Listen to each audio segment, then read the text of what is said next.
Eh bien bonjour à tous les amis, on se retrouve aujourd'hui pour une vidéo entre guillemets bonus. Je m'attendais pas du tout à la faire, mais hier soir j'ai vibré donc je voulais la faire sur le match Betis-Séville Stade Rennais.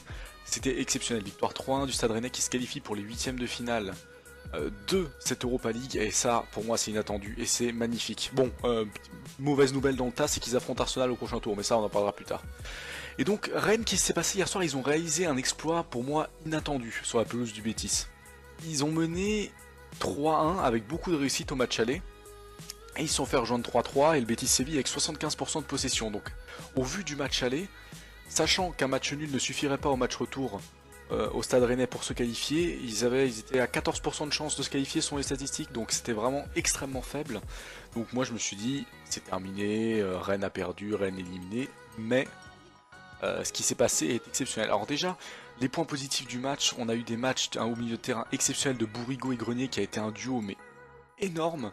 Un peu plus devant, on a eu Hatem Ben Arfa qui a pas cherché à faire des niaiseries comme on pourrait appeler ça, à vouloir trop surdribbler. Il a fait un match très assuré, comme un peu avait pu faire...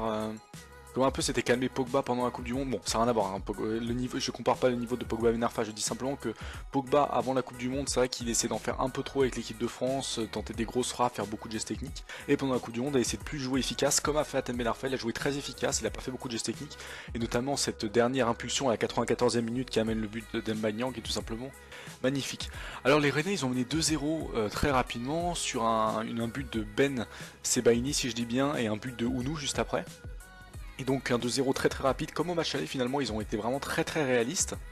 Et encore une fois, comme au match aller, c'est Giovanni Lo Celso qui est vraiment exceptionnel cette saison, hein, Giovanni Lo Celso avec le Betis, qui a réduit le score. Et alors là on s'est dit, une fois que le score a été réduit, ça va être la même chose. Même première période, ensuite deuxième période, ils vont se faire ultra dominer, ça va être terminé, Rennes va être éliminé. Qu'est-ce qui s'est passé? Non. Rennes finalement ils sont... Même en deuxième période, ils ont fait une deuxième période exceptionnelle à l'image de Mecher en défense centrale qui a tout simplement été le patron hier soir. Et très étonné, alors je crois que le gardien c'est Koubek, si je me plante pas dans son nom. Koubek qui a fait un match, j'ai déjà regardé les matchs de Rennes, mais pour moi Koubek n'a jamais été aussi serein. Et c'est vrai que ça fait du bien de voir un gardien aussi bon et qui a fait une aussi belle prestation. Et franchement, les gardiens de Ligue 1, à l'image d'Anthony Lopez et de Koubek, là ça fait un peu plaisir le niveau des gardiens de Ligue 1. Après le Betis Séville où ils ont montré leurs limites, c'est simplement que certes ils ont eu de la possession même dans ce match retour, mais c'était une possession stérile et en fait ils ont un peu dominé mais de manière très stérile.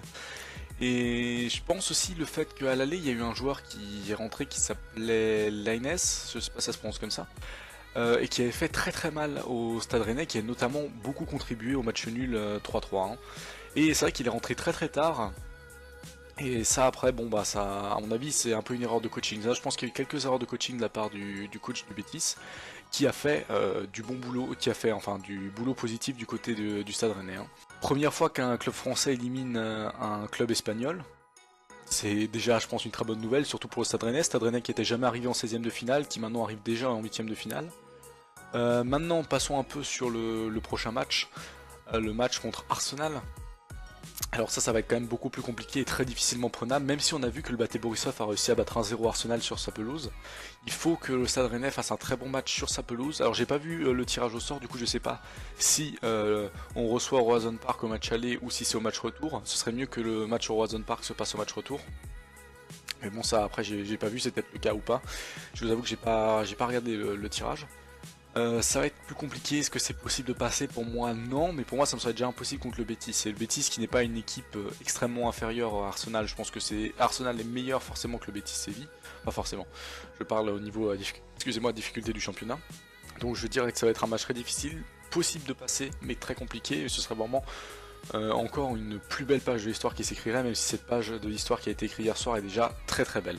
Donc j'espère que cette petite vidéo bonus vous a plu, si c'est le cas n'hésitez pas à vous abonner, à commenter, à lâcher un like et à partager, ça me ferait très plaisir, à la prochaine, ciao ciao.